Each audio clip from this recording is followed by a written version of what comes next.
गर्मियों की छुट्टियां बच्चों को बहुत पसंद आती हैं। वह उसके लिए हमेशा खास होता है। इस बार जब स्कूल की छुट्टियां शुरू हुई तो रोहन, उसकी बहन पायल और उसके सबसे अच्छे दोस्त समीर ने तय किया कि वे इस बार की छुट्टियां खास और यादगार बनाएंगे। तीनों दोस्तों ने मिलकर अपने गर्मियों की छुट्टियों की योजना बनाई। रोहन ने अपने दादा दादी के गांव जाने का सुझाव दिया। दादा दादी का गांव पहाड़ों के बीच बसा हुआ था, जहां नदियां, जंगल और हरी भरी वादियां थीं। सबको यह सुझाव बहुत पसंद आया और उन्होंने अगले ही दिन वहां जाने का फैसला किया। अगली सुबह तीनों बच्चे अपने माता पिता के साथ गांव की ओर रवाना हो गए। गांव पहुंचते ही दादा दादी ने उनका गर्मजोशी से स्वागत किया। गांव की ताजी हवा और शांत वातावरण ने सबका मन मोह लिया था। रोहन, पायल और समीर तुरंत ही गांव के आसपास घूमने निकल गए। गांव में घूमते हुए उन्होंने एक पुरानी और रहस्यमय हवेली देखी। हवेली की दीवारें और खिड़कियां झाड़ियों और बेलों से ढकी हुई थी। पायल ने कहा, चलो अंदर चलते हैं और देखते हैं अंदर क्या है। पहले तो रोहन और समीर ने मना कर दिया, लेकिन पायल के उत्साह को देखते हुए वे भी तैयार हो गए। जब वे हवेली के अंदर गए तो वहाँ का माहौल थोड़ा डरावना था। धूल और मकड़ी के जालों से भरी हवेली में अजीब अजीब सी आवाज़ें आ रही थी। अचानक उन्हें एक बूढ़ी औरत की आवाज़ सुनाई दी। कौन हो तुम लोग? तीनों बच्चे डर गए, लेकिन हिम्मत जुटाकर उन्होंने जवाब दिया, हम यहाँ घूमने आए हैं और इस हवेली को देखना चाहते हैं। वह बूढ़ी औरत उन्हें एक पुराने कमरे में ले गई और वहाँ बैठने के लिए कहा। उसने बताया कि यह हवेली कभी बहुत सुंदर और जीवंत हुआ करती थी।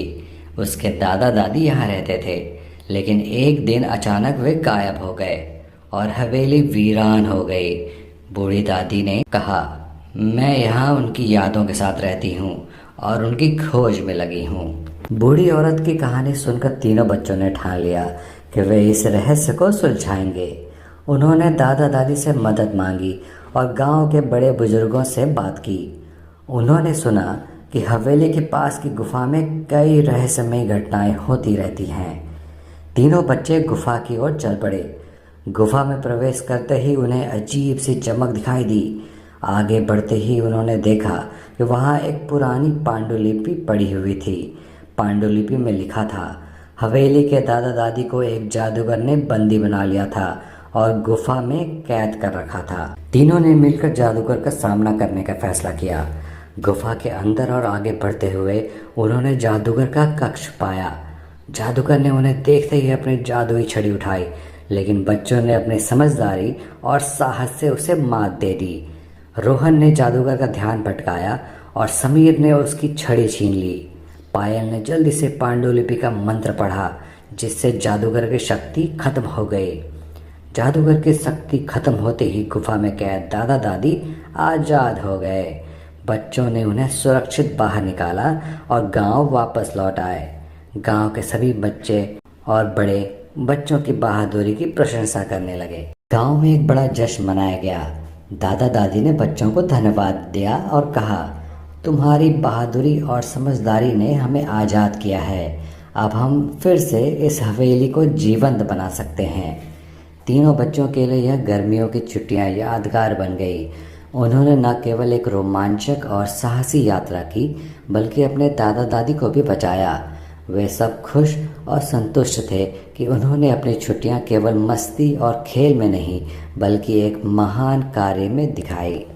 गांव की हवेली फिर से खुशियों से भर गई और बच्चों ने अपने माता पिता के साथ घर वापस लौटने का फैसला किया। उन्होंने तय किया कि अगली छुट्टियों में वे फिर से गांव आएंगे और नए रोमांच की खोज करेंगे। यह गर्मियों की छुट्टियां उनके जीवन की सबसे यादगार छुट्टी बन गई और उन्होंने सीखा कि सच्ची बहादुरी और दोस्ती से कोई भी चुनौती जीती जा सकती है।